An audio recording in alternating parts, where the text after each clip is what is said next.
Lectura del Nuevo Testamento, tema 11, Pablo y sus cartas. Buenos días o buenas tardes, según me estéis escuchando.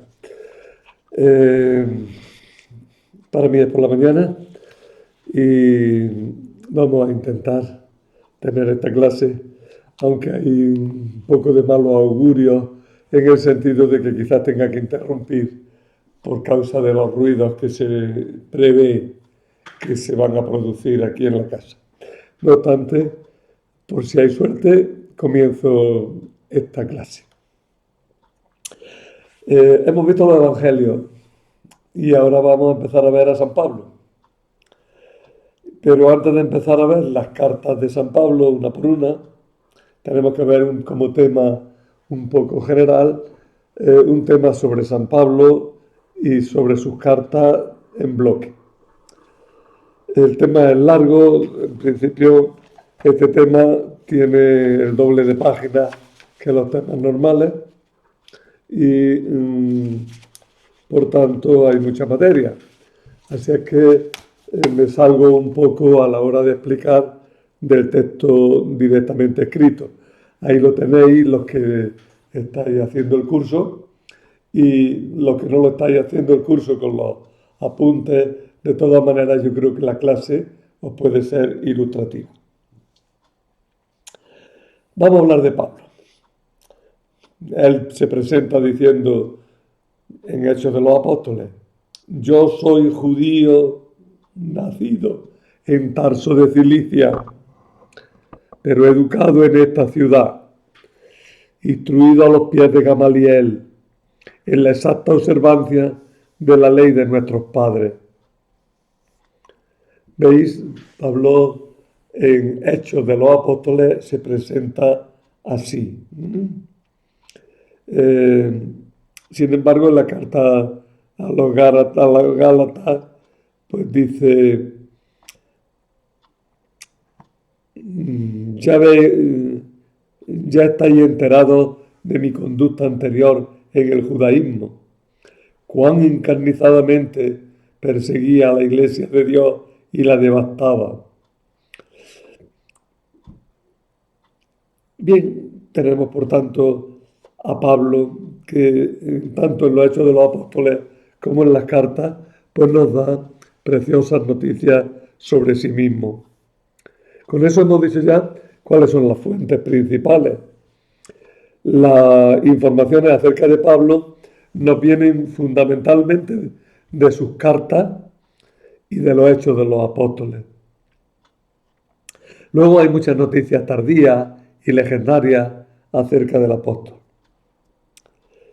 Las cartas nos dan algunas indicaciones sueltas y difíciles de enmarcar en un contexto más amplio, por su misma brevedad y por ser solo ocasionales.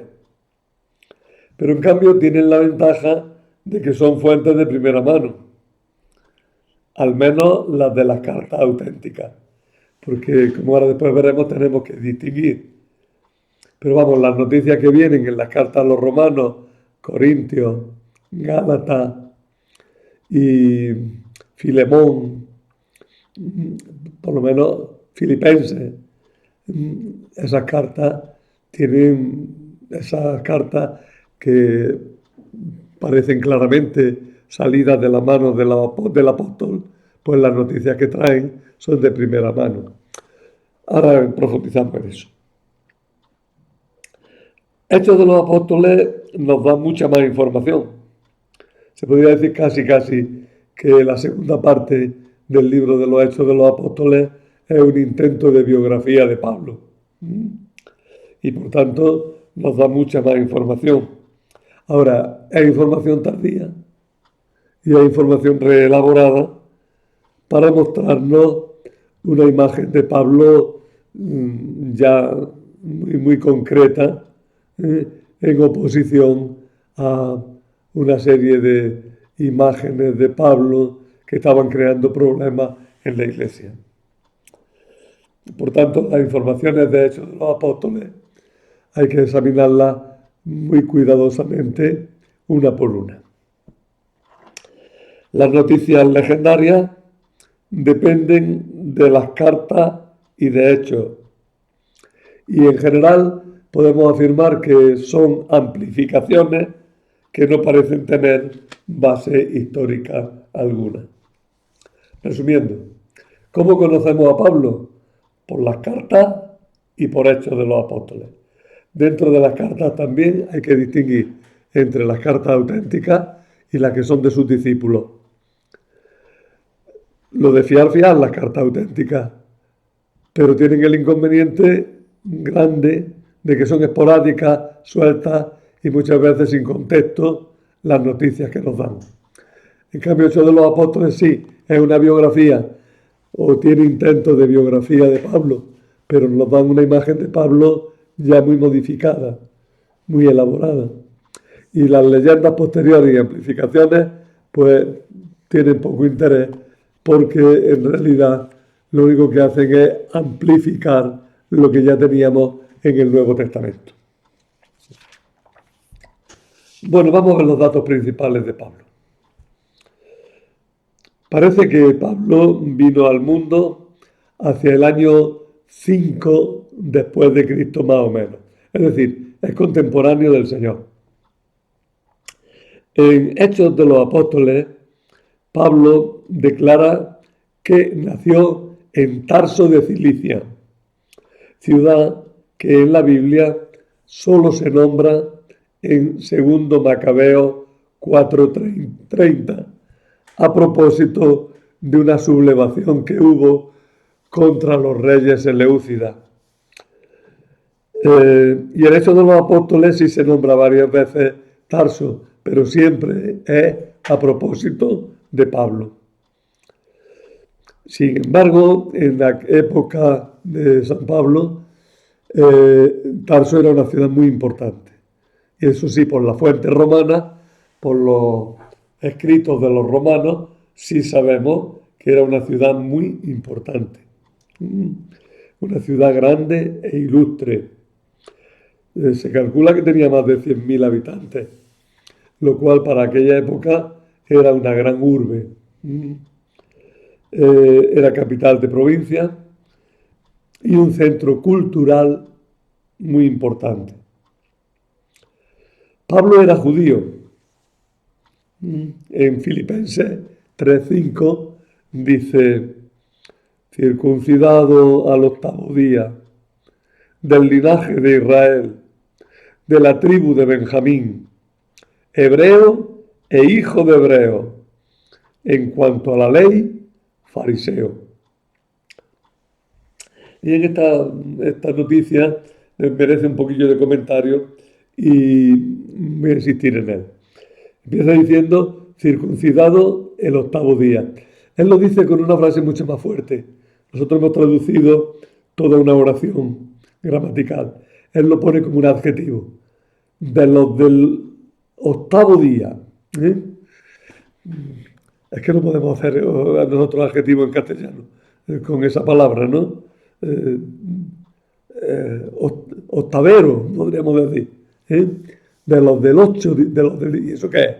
Pues los del día 8 es que como la ley mandaba que al 8º día se circuncidaran, Pablo está diciendo que su familia era muy cumplidora de la ley y por tanto él había sido circuncidado a los 8 días como estaba mandado. Luego también dice que es del linaje de Israel y de la tribu de Benjamín.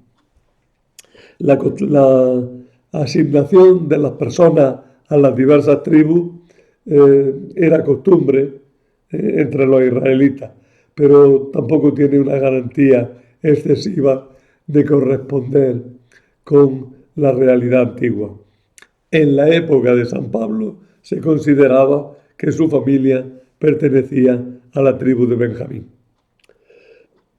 Hebreo e hijo de hebreos no repite simplemente lo anterior, sino que viene a decir que era de lengua materna hebreo.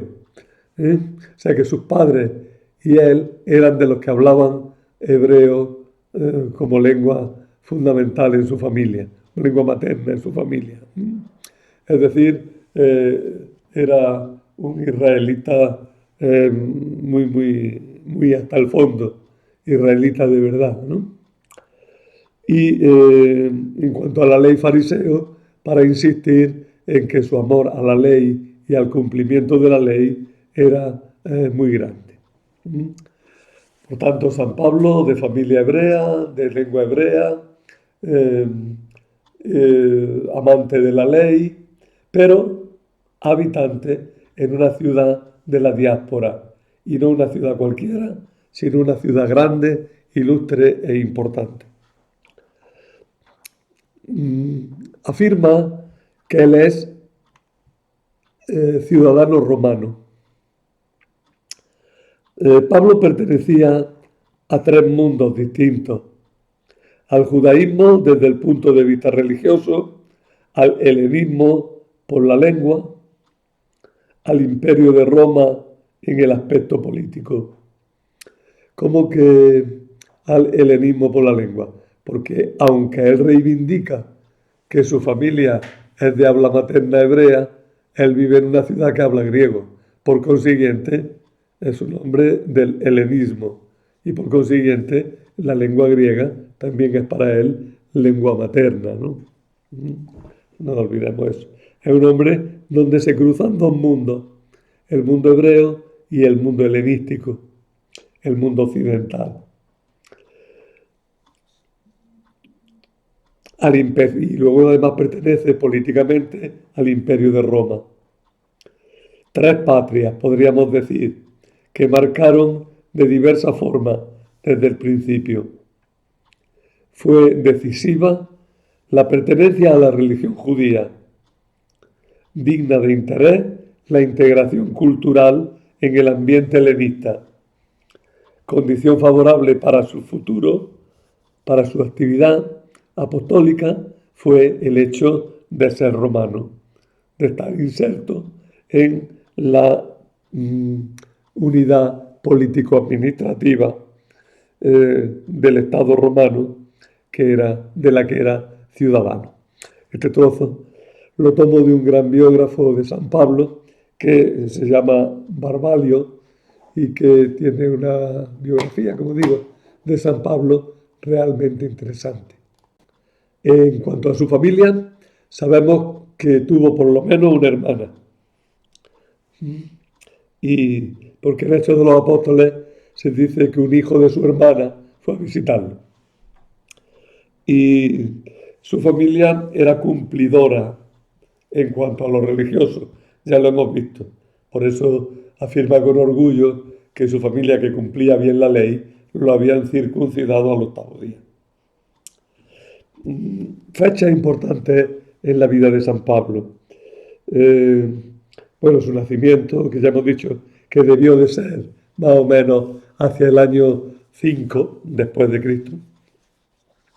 Es decir, según los cálculos que se suelen hacer y sin meternos en más historia, debía ser unos 10 años mayor que Jesús. Menor que Jesús. Unos 10 años menor que Jesús. Debía ser. Pero contemporáneo. Para él fueron muy importantes el año 27 y el 33. Bueno, entre el año 27 y el 33, que fue la muerte y resurrección del Señor. Aunque él no habla directamente de haber tenido experiencia de encuentro con la muerte y resurrección del Señor. Él directamente de eso no tuvo, por lo menos no pone nada en su obra. Luego sí, en el año 35 más o menos, murió San Esteban, y los Hechos de los Apóstoles dicen que Pablo aprobaba aquella ejecución. Son los tiempos en Roma de Calígula y de Claudio.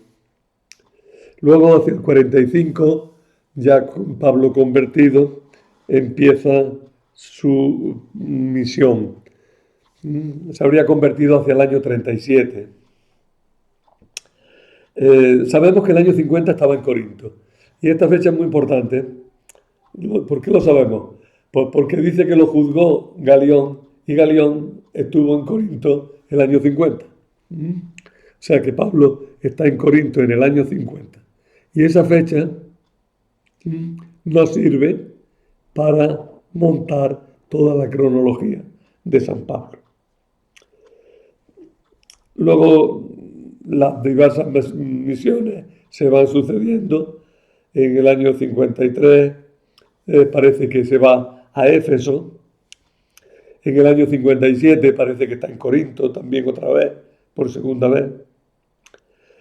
En el año 58 vuelve a Jerusalén y es arrestado. Y el 61 lo mandan a Roma y probablemente en el año 63-64 es ejecutado. Otros dicen que no, que es liberado y entonces emprende un breve viaje por Oriente o quizás llega hasta España. Hay tradición de que vino a Tarragona y ahí se acaban los conocimientos que tenemos sobre San Pablo. Sabemos que poco después de esto estalló la Gran Guerra Judía. Si Pablo no murió en el año 63 o 64, le pilló, la muerte le vino justo cuando los judíos estaban en plena guerra con los romanos. Ciudadano romano.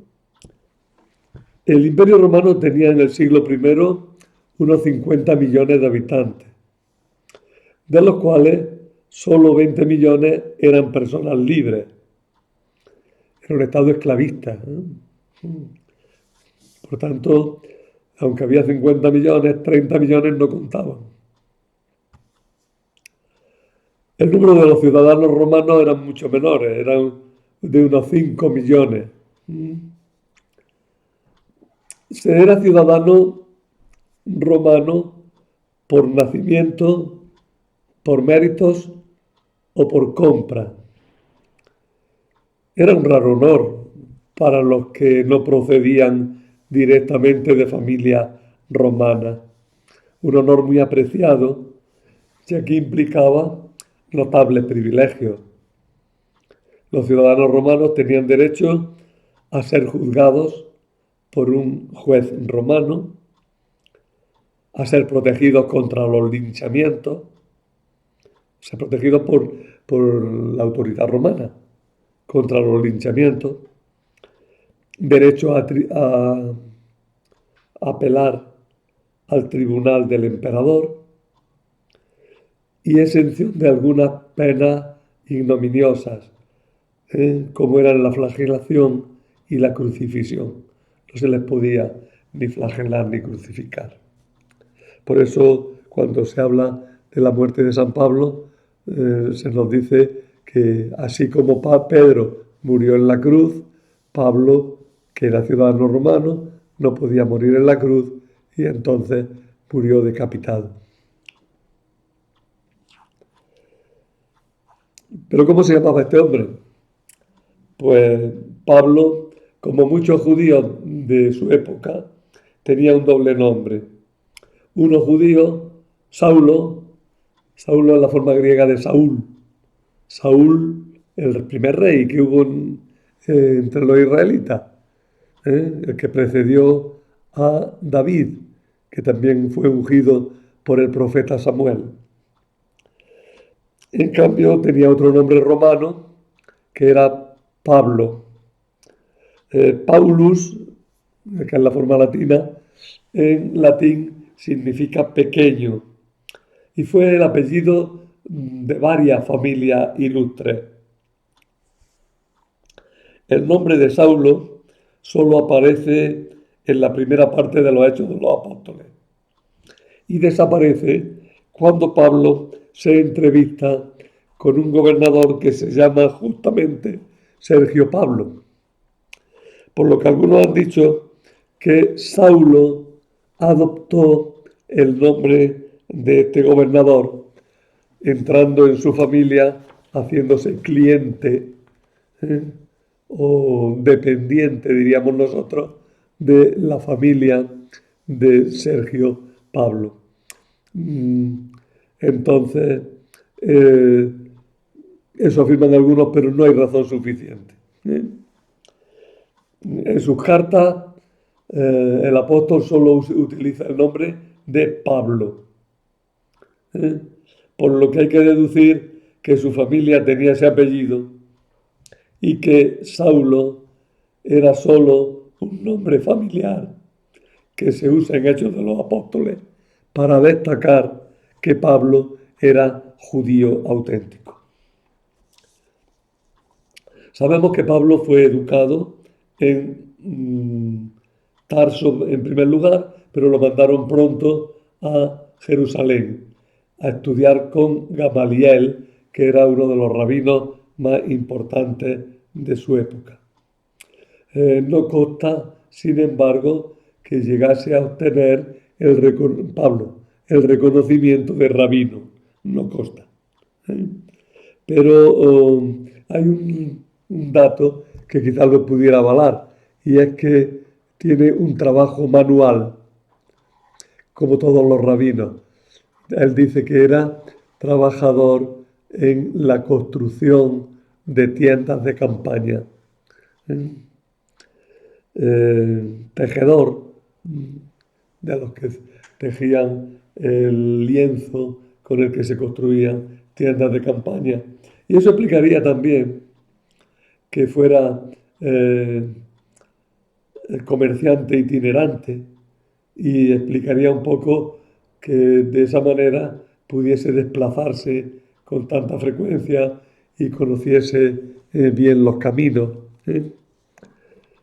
Ya hablaremos quizás algún día de la importancia que tuvieron las personas itinerantes en la difusión del cristianismo.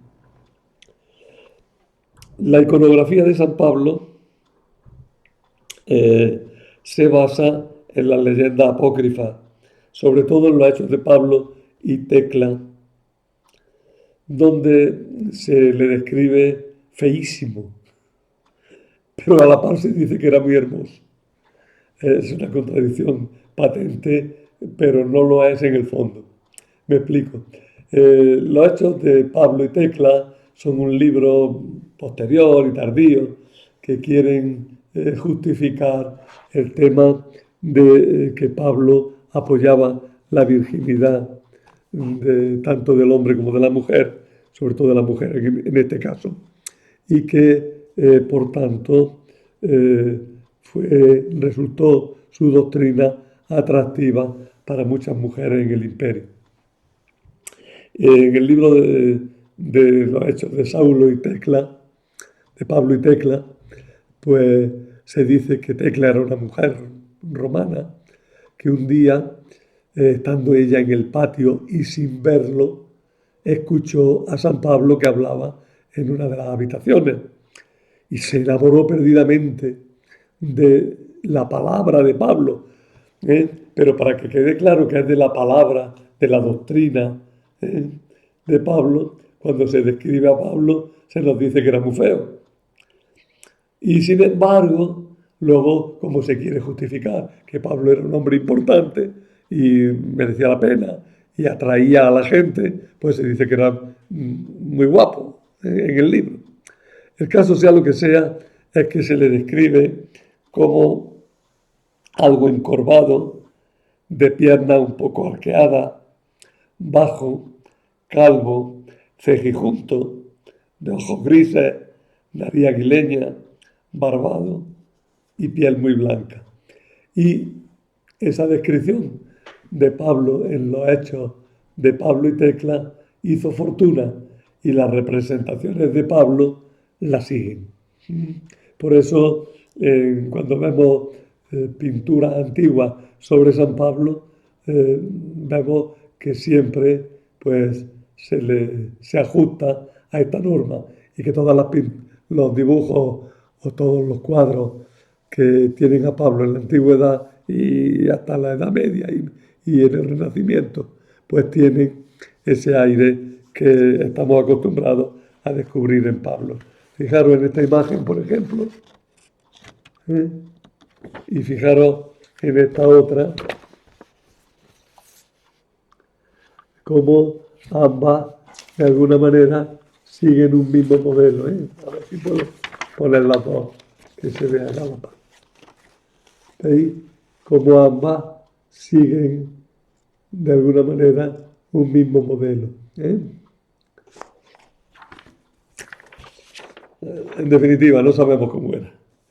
Y la imagen que se nos ha transmitido es una imagen proveniente de un libro apócrifo, tardío, y que lo describe así interesadamente, para decir que Tecla no pudo enamorarse de su figura, sino de su doctrina.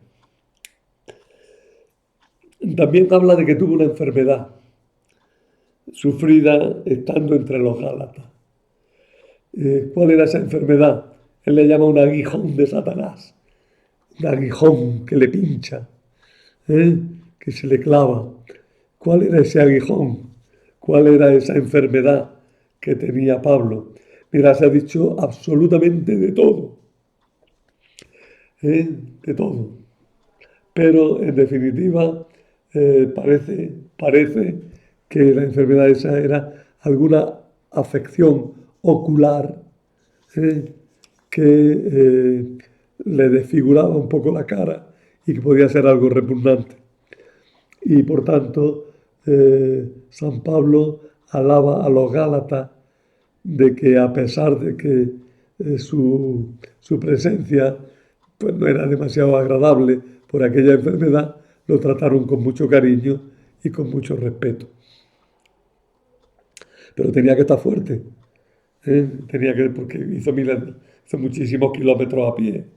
Tenía que estar fuerte, tenía que estar ágil, tenía que tener buena salud, aguantó paliza, aguantó naufragio, aguantó frío, tenía que ser un hombre de complexión fuerte. Y bien, bueno, parece que estaba soltero. Algunos dicen que no estaba soltero, sino que estaba viudo. Y otros más dicen que no, que es que se había separado de su mujer y que por eso el rey indica que no va acompañado por una mujer. No obstante, digo a los célibes y a las viudas, bien les está quedarse como yo. Y en otro sitio, no tenemos derecho a llevar con nosotros una mujer hermana, una cristiana, como los demás apóstoles y hermanos del Señor. Y Cefas es Pedro. Mas yo de ninguno de esos derechos he hecho uso. No sabemos más, es posible que no se hubiera casado, es posible que se le hubiera muerto la mujer, o es posible incluso que dejara a su mujer en Antioquía o donde fuera para poder dedicarse al apostolado con toda dedicación. Su fe en el judaísmo fue fuerte y decidida. Supo ver en el cristianismo un ataque directo a las tradiciones de los judíos y por eso fue perseguidor de la iglesia. Pero también supo descubrir, cuando se convirtió, que la verdadera continuidad de las promesas estaba en la nueva fe. Otra pregunta, ¿que conoció al Señor? Pues da la impresión de que no. Sin embargo, hay una frase que ha dado mucho que hablar. Si conocimos a Cristo según la carne, ya no lo conocemos así. O sea, habría conocido a Cristo sin creer en Él, pero ahora ya cree en Él. Pero la frase es demasiado breve, la idea es demasiado clara, que lo importante es tener fe en Jesús y no da mucho de sí la frase, no podemos sacar demasiadas conclusiones acerca de ella. Que fue perseguidor de los cristianos lo afirma con rotundidad y se insiste en ello, ¿no? Pero se convirtió y de perseguidor pasó a predicador. Y esto sorprendió siempre a él mismo y a todos los cristianos que lo conocieron. Eh, en su vida destacan sus viajes. Eh, hay varios viajes. El primero parte de Antioquía, pasa por Chipre y recorre el sur de Turquía, centro-sur de Turquía. En un segundo viaje ya toma más vuelos, ¿eh? Eh, va desde Antioquía de nuevo, pasa por toda Turquía, llega a Grecia por el norte, llega hasta Corinto, desde Corinto vuelve ya por mar, llega a Jerusalén y sube a Antioquía. Una vez más, un tercer viaje sería desde Antioquía, que viaja repitiendo algo del camino anterior, pero con una larga estancia en Éfeso, desde donde volverá a salir, subirá otra vez a Macedonia, al norte de Grecia, volverá otra vez a Corinto y de nuevo volverá a Jerusalén, pasando cerca de Éfeso, pero sin entrar en la ciudad. Y el último viaje que hace ya cargado de cadenas y sufriendo un terrible naufragio que le hizo desembarcar desembarcar no, naufragar en Malta y desde Malta luego dirigirse hacia Italia y cerca, cerca de Nápoles, en Pozzuoli, pues llegar allí y desde esta ciudad subir hasta Roma, donde habría muerto. Pablo fue escritor, escribió muchas cartas, fue la forma suya de comunicarse. Y las cartas de Pablo tienen mucho interés porque no solamente nos muestran su doctrina, sino que a través de ellas descubrimos los problemas que tuvieron los primeros cristianos.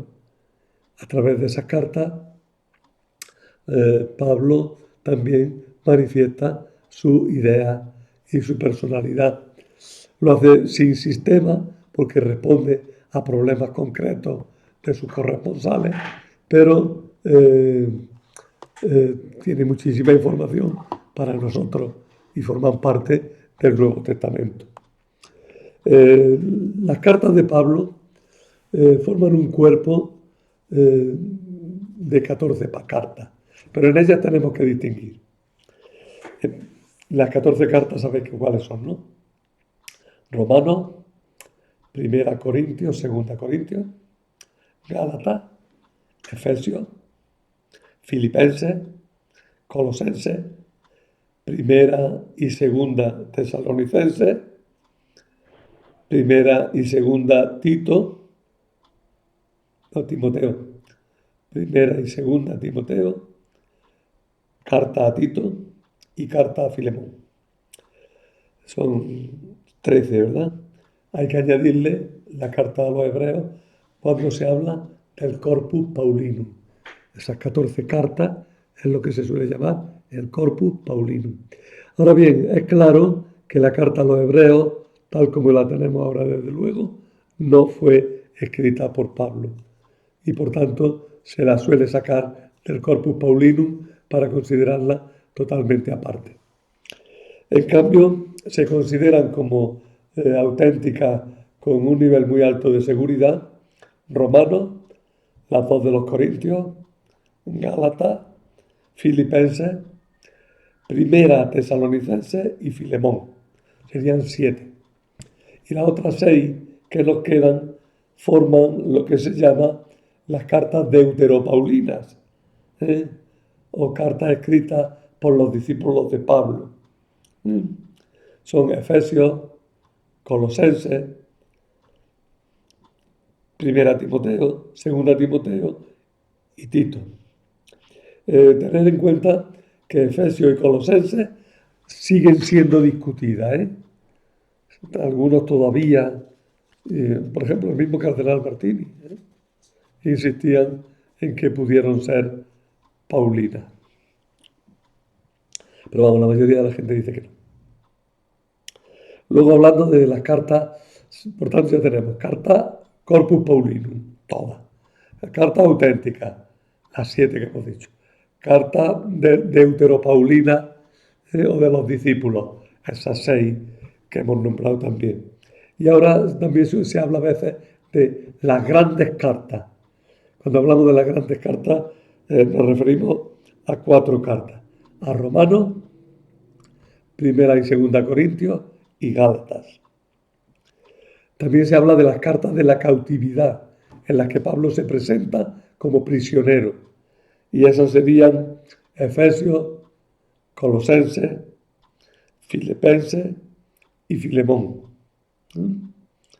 Y por último, y estas sí quedaron mucho en la cabeza con ellas, las cartas pastorales, que son las cartas a Timoteo, primera y segunda, y la carta a Tito. A esas se les llama cartas pastorales. Recordar esta terminología que luego se usa mucho, Cartas pastorales, primera y segunda Timoteo y Tito. Son las cartas que escribe a pastores, a obispos, por así decirlo, para que nos entendamos. Cartas de la cautividad, las 4 que habría escrito estando preso. Serían Efesios, Colosenses, Filipenses y Filemón. Y esas son las grandes divisiones. Las grandes cartas. Las grandes cartas Romanos, Primera y Segunda Corintios y Gálatas. No olvidéis de verdad esa terminología. La tenéis aquí en los apuntes con toda claridad y es muy importante que la sepáis porque se utiliza mucho, esa terminología. Fijaros que la dejo ahí por si alguno no tiene los apuntes y quiere copiarlo. Pero en cualquier caso siempre podéis parar el vídeo y copiarlo. Bueno, vamos a ver qué decimos un poquillo. ¿Cómo eran las cartas? ¿Qué estructura tenían? Las cartas en la antigüedad tenían una estructura distinta de la que han tenido entre nosotros hasta hace poco. Digo hasta hace poco porque ese tipo de carta está desapareciendo a marcha forzada para ser sustituido por los mensajes a través de las redes que merecerían quizás un poco de más estudio en cuanto a su estructura. Pero la estructura de las cartas habituales que todavía, alguna vez que otra, escribimos, ya muy poco, como digo, pero yo las he escrito mucho, por ejemplo, ¿no?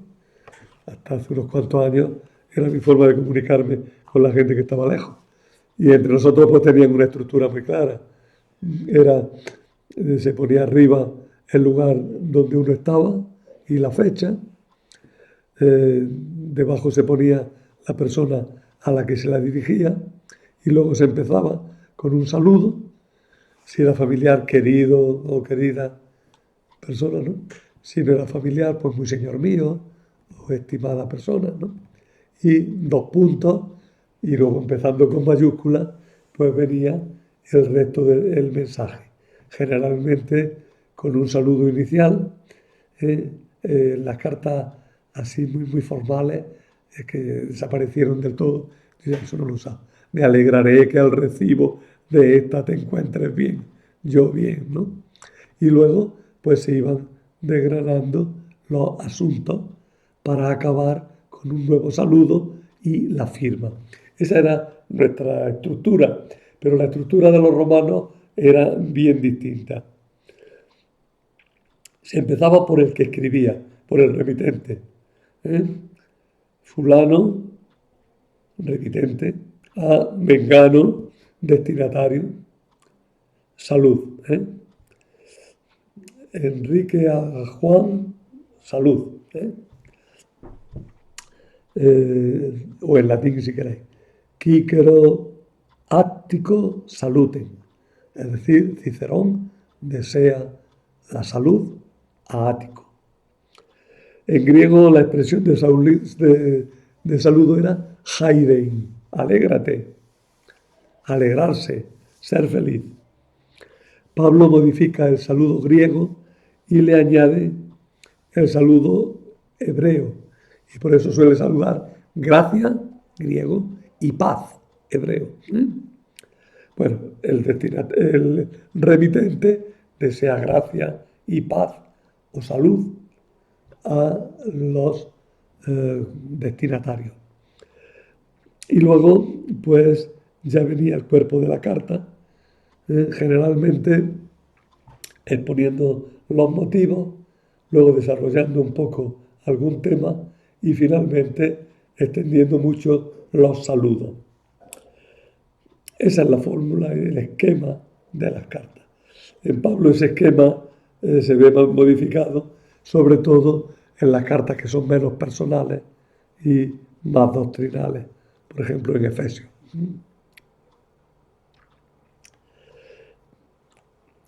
Ya he dicho que cómo se clasifican las cartas, ¿verdad? Para hablar un poco de la autenticidad. Hasta el siglo XIX se consideraba que las 14 cartas eran de Pablo. Sin embargo, Hebreos siempre fue discutida, siempre fue discutida, porque se veía claro que no era de Pablo. En cambio, al final tiene un pequeño billete, una notita, en la que tiene un aire paulino bastante claro. Y por eso, pues, siempre suscitó alguna duda. Luego se discutieron enseguida las llamadas cartas pastorales. Cartas pastorales, Timoteo y Tito reflejan una comunidad muy tardía, que no es el ambiente que pudo conocer Pablo, y por tanto las cartas a Timoteo y a Tito, las cartas pastorales, pronto dejaron de considerarse como paulinas. Y enseguida también se vio que la segunda carta a los tesalonicenses era una repetición de la primera carta con algunas modificaciones. Y eso la hacía extremadamente sospechosa.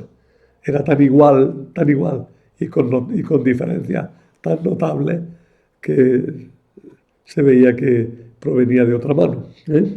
Sin embargo, algunos rizaron el rizo y dijeron que la auténtica era la segunda y la apócrifa, o mejor que apócrifa, y la deuteropaulina era la primera. No, vamos a dejar la historia. La segunda carta a los tesalonicenses se reconoció enseguida como una carta de discípulos de Pablo.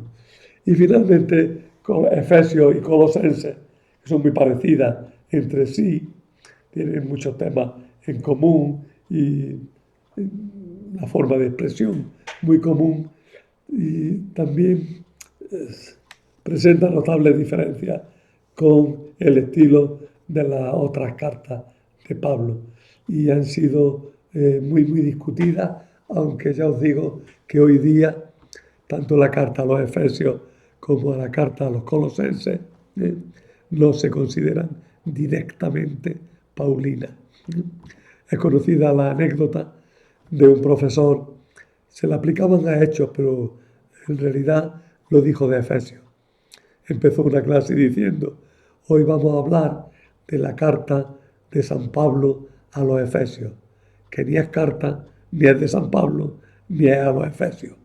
Bueno, como broma queda bien, pero habría que matizar todo eso muchísimo. Por tanto, hay 7 cartas que se consideran auténticas y 6 cartas que parece que provienen de los discípulos de Pablo, y una carta que es otra cosa, que es la carta a los hebreos. Tenéis claro eso, es importante que lo sepáis. Un análisis muy cuidadoso y más abundante nos muestra que las mismas cartas auténticas han sufrido algún proceso de elaboración. En concreto, la carta a los Corintios, la segunda carta a los Corintios, muestra indicios de seria reelaboración. En la carta a los romanos también encontramos algunas cosas que implican alguna reelaboración posterior. Esto, siguiendo examinándolo con cuidado, podría llevarnos a una conclusión que habría que demostrar, pero que también habría que considerar con más detención. Las cartas de Pablo, tal como las tenemos ahora, podrían considerarse una colección de escritos que contienen una verdadera antología de cartas de Pablo, es decir, una colección de trozos tomados de cartas de Pablo, amplificados según las necesidades de las comunidades de Pablo en momentos posteriores. Esas amplificaciones y esas reagrupaciones de textos se habrían hecho muy pronto por algunos discípulos de Pablo. Hasta ahí, como el del concurso. Hasta ahí puedo leer, hasta ahí sé. Y ya está, ya en cada carta comentaremos las cosas que sean pertinentes. Nos queda como punto final de este apartado sobre las cartas en general, que hay 7 cartas que se consideran auténticas, 6 cartas que se consideran escritas por los discípulos de Pablo. ¿Y por qué le ponen que son de Pablo? Pues porque es la manera de darle autoridad y de decir que la autoridad que tienen esas cartas viene de Pablo. Y una carta más que nunca reivindicó para sí el nombre de Pablo, pero sí añadió al final una notita que es casi seguro que proviene de Pablo. Ya lo comentaremos en su momento. No sé si me he explicado con todo este lío. En los apuntes, pues tenéis alguna información sobre todo ello. Y el tema lo acabo hablando de una cosa que no tiene nada que ver, pero que ya antes lo he iniciado y merece la pena que lo conozcamos. Hay un libro apócrifo, es decir, que no está en la Biblia, pero sí fue conocido y difundido entre los cristianos antiguos y que se llamó Hechos de Pablo y Tecla. Se titula El martirio de la santa y gloriosa primera mártir y apóstol Tecla. Se ve que había una mujer a la que había sido mártir y le tenían mucha devoción y la hacen discípula y apóstol, no menos, junto a Pablo. Pero ya os digo que eso no forma parte de la Biblia. Por supuesto, por cierto que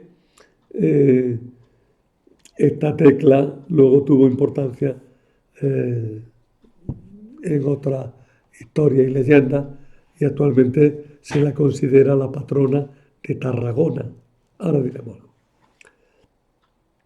Tertuliano afirma que en esa obra encontramos un texto falsificado por un presbítero de Asia, que estando convicto confesó que lo hizo por respeto y consideración a Pablo. El Papa Gelasio, en su decreto contra los libros apócrifos, lo incluyó entre ellos. A pesar de esto, los cristianos primitivos creían gran parte de la historia y la consideraban verídica. Y así muchos padres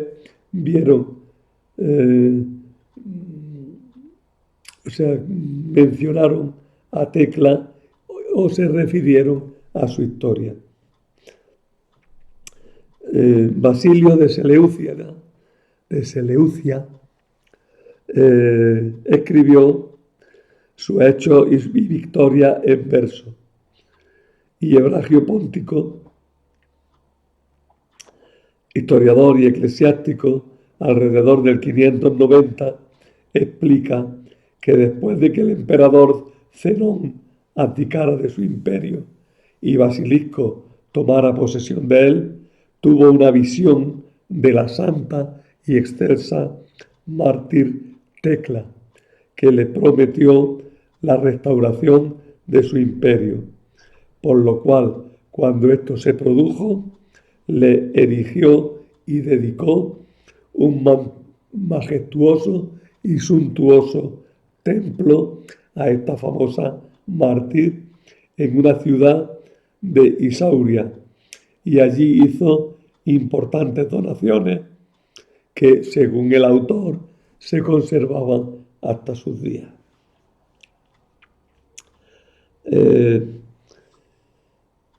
Otros autores, ya más posteriores, recuperaron los hechos de Pablo y Tecla, considerando que habían sido escritos en la era apostólica y que no contenían nada supersticioso o en desacuerdo con las opiniones y creencias de aquellos tiempos, sino, en resumen, una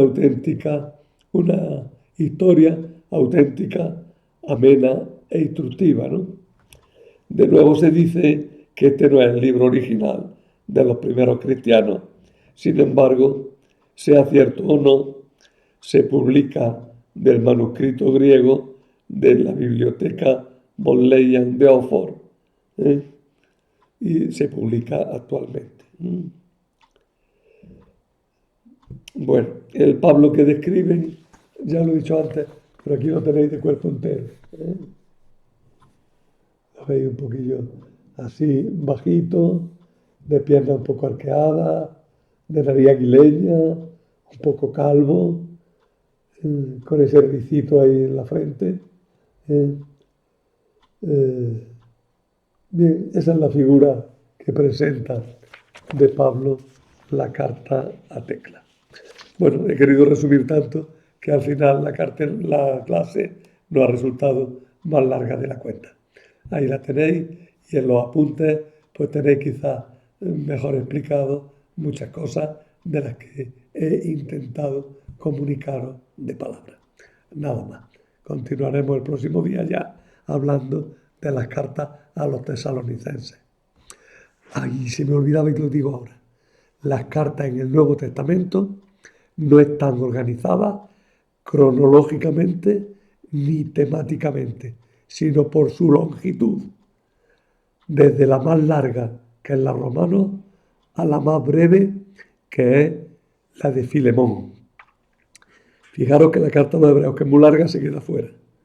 Señal de que ya, desde que se compuso el canon del Nuevo Testamento, Hebreos se quedará más fuera de las cartas paulinas. Nosotros en las explicaciones vamos a partir de la cronología, es decir, del tiempo en el que fueron escritas. Las dos primeras cartas, las cartas que les correspondería la primacía en el tiempo, son las cartas a los tesalonicenses. Por eso el próximo día las veremos. Sería muy interesante que leáis la primera carta a los tesalonicenses para que sepáis de lo que estamos hablando en el próximo día. Nada más, que tengáis una buena semana.